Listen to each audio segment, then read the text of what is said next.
Mbo ico novuga je sinatonga indirimbo gospel, natonga indirimbo bo bizoba yikuwa Mungu ni kuvuga ni tariki 20 bizotangura saa 9 mugabo ni higanwa gitwa Age Fest Gospel Award mu kumvota baja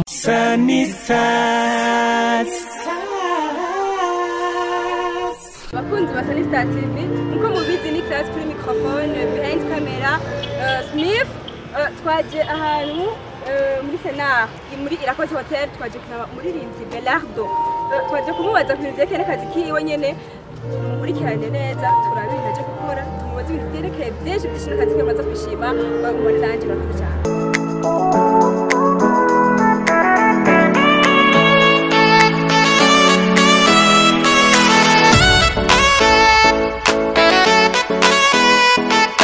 Bakunzi ba Sanistar TV nkuko mwabonye ngo twababwiye rero ni wa musore twabwiye kumburaza kubidondora mu mumenye byisaza kubibwirira imbere y'isafari. Okay, mwamwitwa bande? Nitwa Belardo the Worshipper. Yitwa Belardo the Worshipper. Numuririmbyi rero wa gospel. Umva dushaka kumubaza ibintu byerekeye n'akazi kiwe. Eske gospel uyifatamo gute? Kubiki wahisemo kuririmba gospel kandi hariho benshi bari izindi mpara zo kuririmba ibindi bintu wahisemo kubiki wahisemo gospel?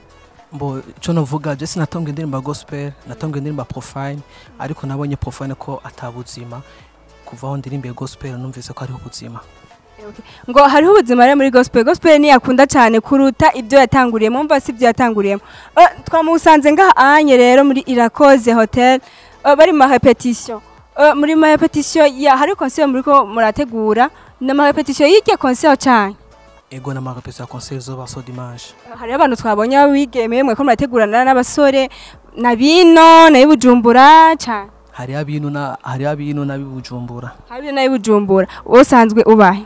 Je nsanzwe mvuka Bujumbura. Mvuka Bujumbura. Ego. Nyunaba. Ego. Waje gutegurira niho kizobera iyo concert nizo izobira n'igitego. Ego izobera ino nyene muri Irakoze muri Eglise twa Gospel Mountain Church. Urashobora kubabwira itariki n'umunsi ukuntu bo bizoba yikuwa Mungu ni kuvuga ni tariki 20 bizotangura saa 9 mugabo imbere yuko bizotangura saa 9 hariho umwanya wa shooting kuba maze kuraba affiche hari umwanya wa shooting umwanya w'ifoto wari we wese ari kuri kuza kwifotoza kandi ifoto zo itanu wa munsi ni kuva 14h à 15h ifoto ni kuva 14h à 15h ama 15h concert nyezina zo bitanguye. Urashobora kubwira abakunzi ba Sanistar bacu badukurikirana nimba ari kwinjira ari ku buntu cyari ku mafaranga? Vraiment mu bikorwa byose je namankora ni ku buntu vraiment. Ni ku buntu urumva mwese murarekureye kurinjira ngo hariho na bazobafotora byose kandi muzogera mwitahanye umva ni ibintu biryoshe cyane ibintu by'amavuta. Umva numuririmbyi yitwa Belardo dusanzwe tuzi narigeze kubona mu bintu byo kuyiganirwa award ku bantu barimba gospel. Urabirimwo nibyo nihenze? Ego ndabirimwo vraiment. Okay, arabirimwe ku muntu ashaka kuvota gutora yoca hehe?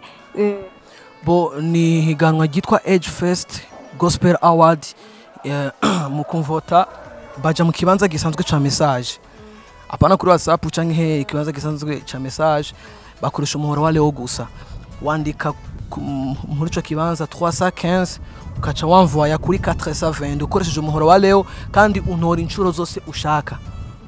Ntabwo kuri Facebook ntabwo biriko umbwibona gira ama like ibintu bene. Oya nabiriko biri gusa kuri page yanuze ya Age Fest mugabo atari ya Facebook.